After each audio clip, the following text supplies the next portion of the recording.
I have learned to live each day as it comes, and not to borrow trouble by dreading tomorrow. Dorothea Dix.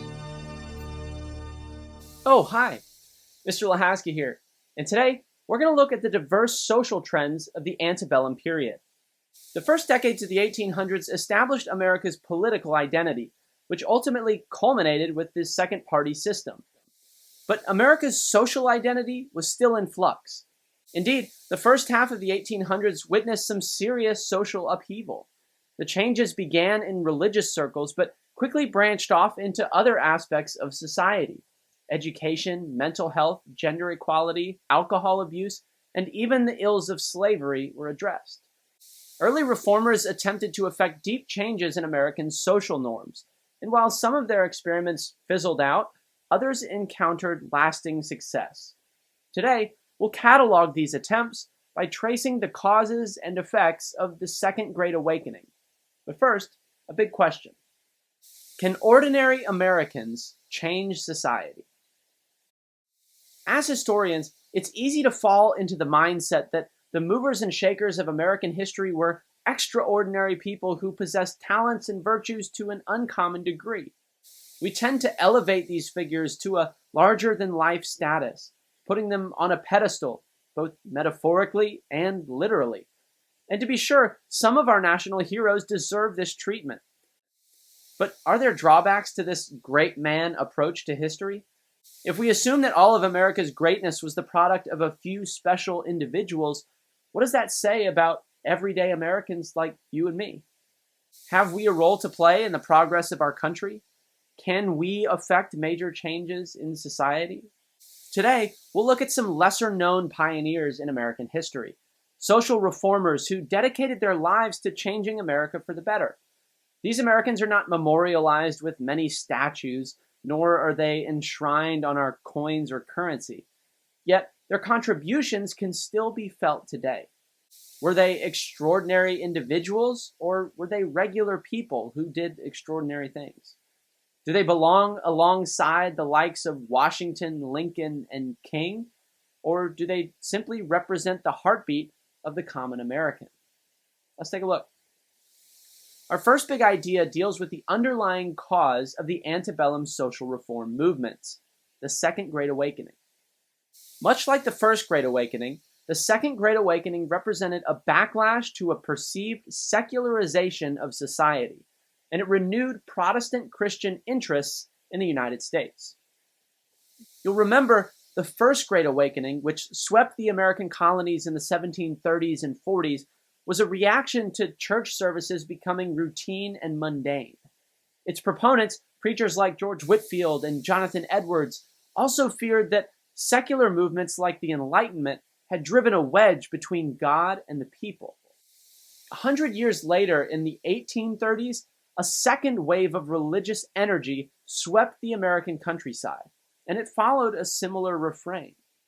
The American Revolution and the decades that followed it placed a renewed emphasis on secular Enlightenment ideas, and these ideas had profound effects on American theological trends. Many of the country's founders adopted a worldview known as rationalism, which emphasized logic over spirituality. Some founding fathers, like Thomas Jefferson, adopted the doctrine of deism, which held that God was as a clockmaker. He created the universe and then stepped away, never again to interfere in the lives of men. Now, as it had in the 1700s, this movement away from traditional Protestant Christianity sparked a backlash that took the form of a religious wave that swept the country. Like the First Great Awakening, the Second Great Awakening featured traveling preachers who put on revivals, 3 to 5 night spiritual events that combined theology with entertainment. And the revivals of the Second Great Awakening were massive. The events attracted hundreds, even thousands of followers who sometimes traveled many miles just to attend. In order to accommodate the crowds, revivals were held on the outskirts of towns, sometimes in the woods, where worshipers camped for days on end. Like the First Great Awakening, the Second Great Awakening nurtured individualism and focused on the individual relationship with God, which resonated especially in the increasingly democratic Western states. But while there were many parallels between the First and Second Great Awakenings, there are a few noteworthy differences as well. This is our second big idea. The Second Great Awakening was more diverse than the first, and rather than unify the country, it served to subtly increase its divisions. So you'll remember that one of the hallmark characteristics of the First Great Awakening was that it transcended denominational lines and served to unify the colonies under a consistent message. By contrast, preachers of the Second Great Awakening featured diverse messages. The movement also led to the rise of new denominations that still exist today. The Baptists and Methodists, for example, owe much of their rise in popularity to the Second Great Awakening. And the Church of Jesus Christ of Latter-day Saints, more commonly known as the Mormon Church, originated during the Awakening as well. The religious zeal of the Second Great Awakening even inspired some Americans to withdraw from mainstream society altogether in order to set up experimental religious utopias. Today, we'd probably call them cults. Dozens of these communities popped up across the North and West. Among the most common were the Shakers. The Shakers featured a communal lifestyle, and they expressed their faith through ceremonial dances, hence their name. Ironically, the Shakers' devotion to celibacy precluded the long-term success of the faith. Another experimental community, the Oneida, practiced what they called biblical communism, a system in which private ownership of property was not recognized, and everyone shared everything. And I do mean everything. The Oneida fielded criticism for their complex marriages, which challenged traditional sexual norms, to say the least. The Mormons, too, withdrew from mainstream American society after facing persecution for their own marital practices. The Mormons migrated west to find their refuge, eventually settling in the territory of Utah. The long journey paid off, too. Of all the experimental religious communities of the 19th century, the Mormons were the only one to survive. So, rather than unite the country, the Second Great Awakening tended to accentuate its growing divisions.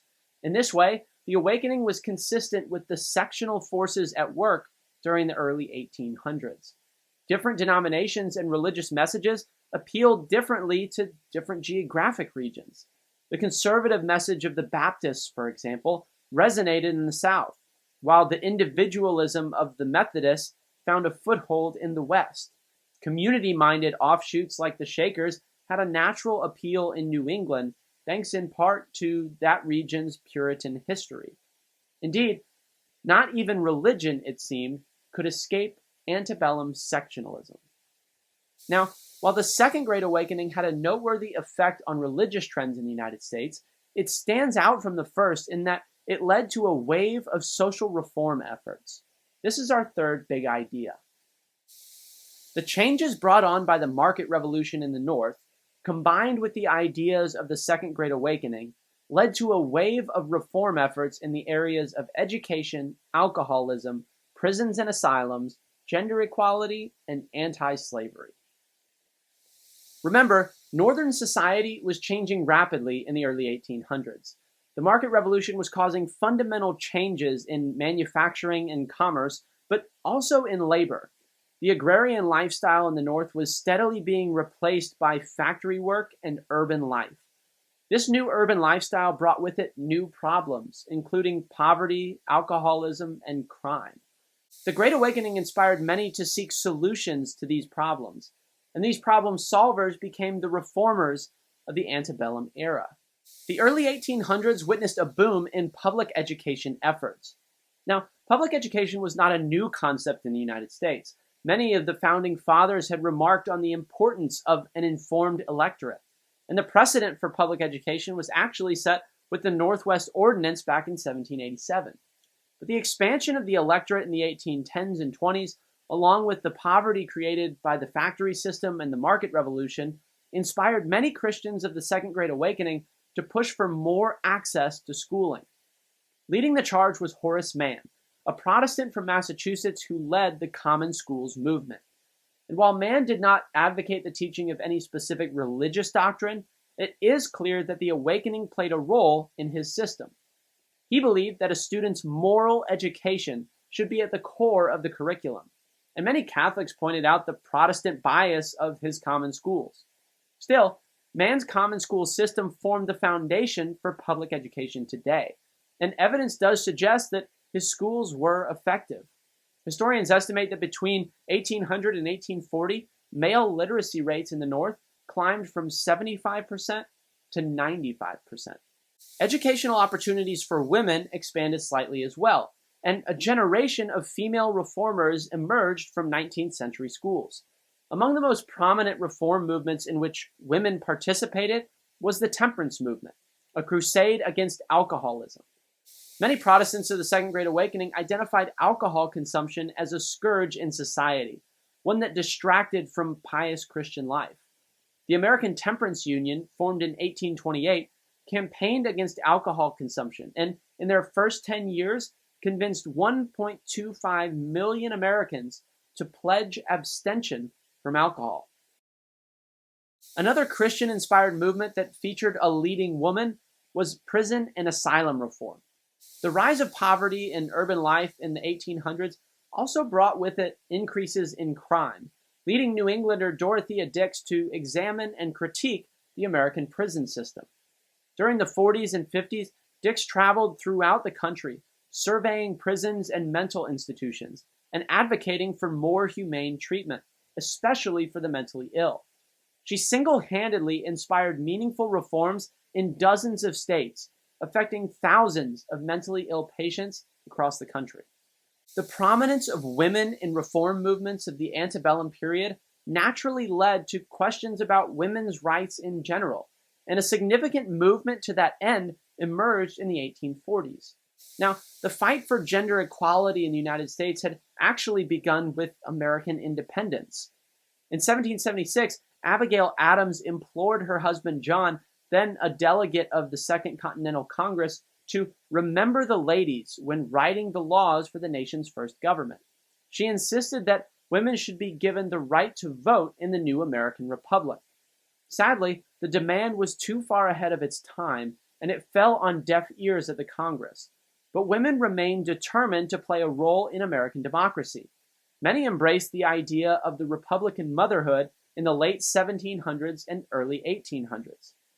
The Republican motherhood was the idea that by actively teaching their sons about Enlightenment ideas and Republican principles, women could indirectly participate in the American democratic experiment, since they were the ones raising and educating the next generation of voters and office holders. But indirect participation was no consolation for the real thing. And as women increasingly played direct roles in social reforms in the 19th century, momentum for political equality was also increasing.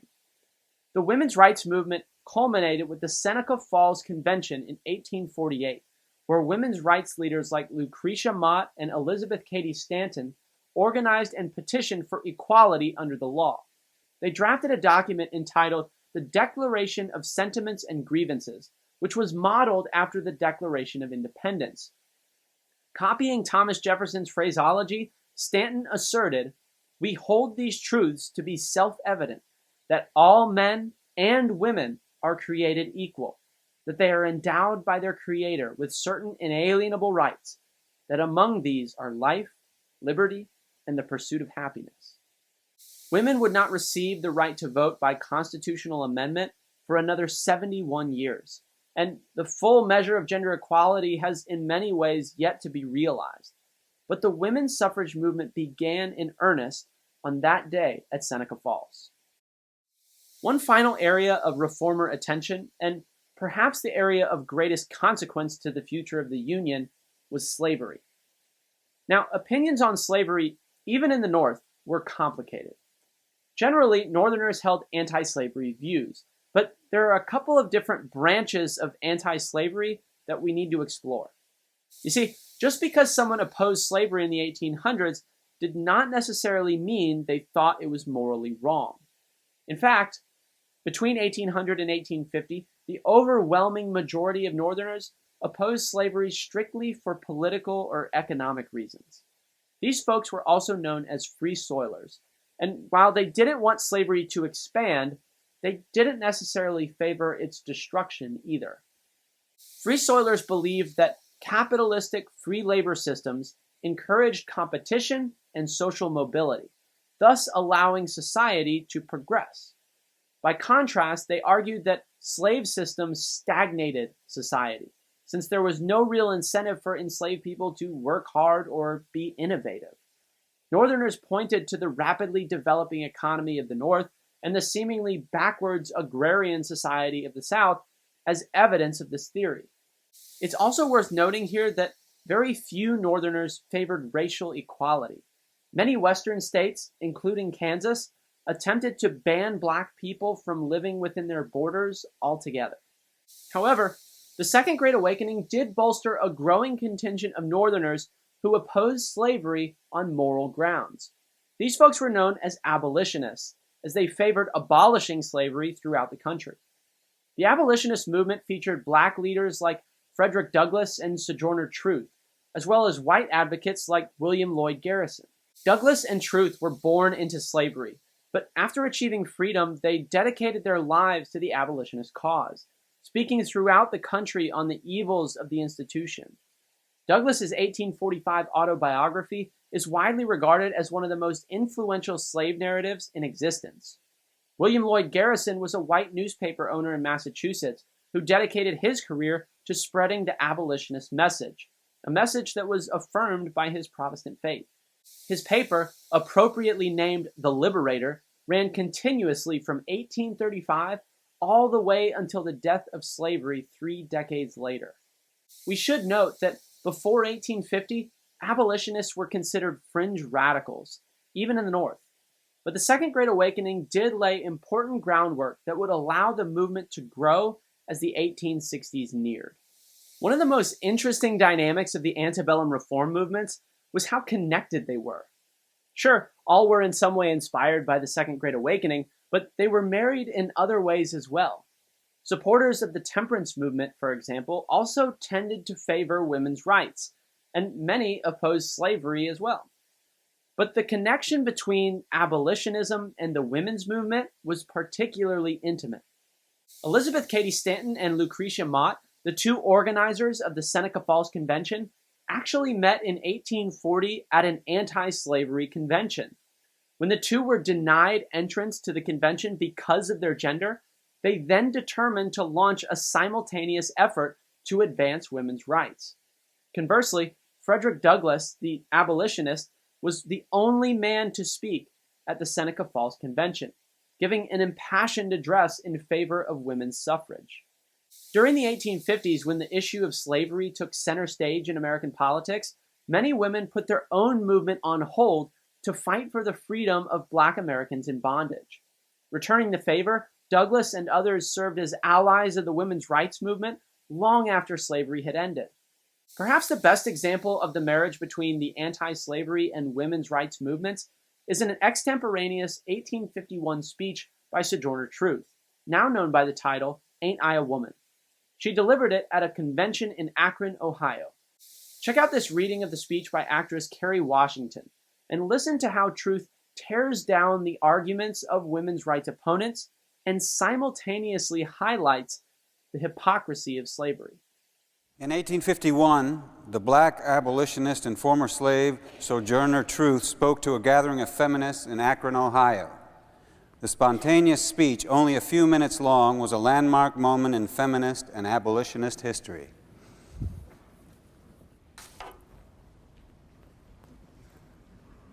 Well, children, where there is so much racket, there must be something out of kilter. I think that twixt the Negroes of the South and the women at the North all talking about rights, the white man gonna be in a fix pretty soon. But what's all this here talking about? That man over there says that women need to be helped into carriages and lifted over ditches and to have the best place everywhere. Nobody ever helps me into carriages or over mud puddles or gives me any best place. And ain't I a woman? Look at me. Look at my arm. I have plowed and planted and gathered into barns, and no man could head me. And ain't I a woman? I could work as much and eat as much as any man when I could get it. And I could bear the lash as well. And ain't I a woman? I have borne 13 children, seen most sold off into slavery. And when I cried out with a mother's grief, none but Jesus heard me. And ain't I a woman? And they talk about this thing in the head. What is it they call it? Oh, that's right, yeah, intellect. That's it, honey. Well, what's that got to do with women's rights and Negroes' rights? If my cup won't hold but a pint and yours holds a quart, wouldn't you be mean not to let me have my little half measure full? That man in the back there, he says women can't have as much rights as men because Christ wasn't a woman. Well, where did your Christ come from? Where did your Christ come from? He came from God and a woman. Man didn't have nothing to do with it.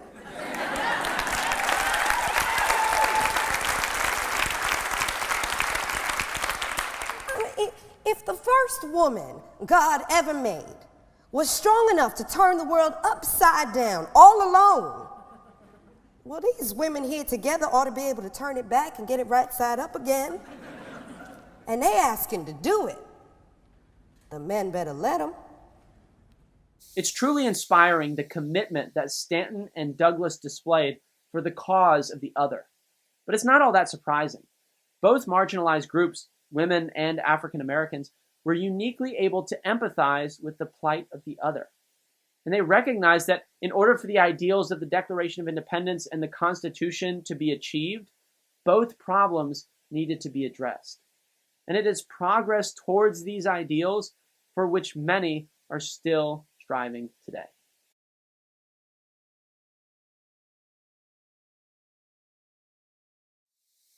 So, all in all, how successful were the reform movements of the antebellum period? And how should we remember these reformers? Horace Mann's dedication to the Common Schools movement took him briefly to the House of Representatives, but no higher. He was not a successful politician, but his tireless efforts in support of public education left a lasting legacy that we still participate in today. The asylum reforms of Dorothea Dix also represent the perseverant work of a common American. Dix herself suffered from mental illness, and a breakdown in 1836 nearly ended her career. But she rechanneled her energies and dedicated her life to the betterment of a community with whom she deeply empathized.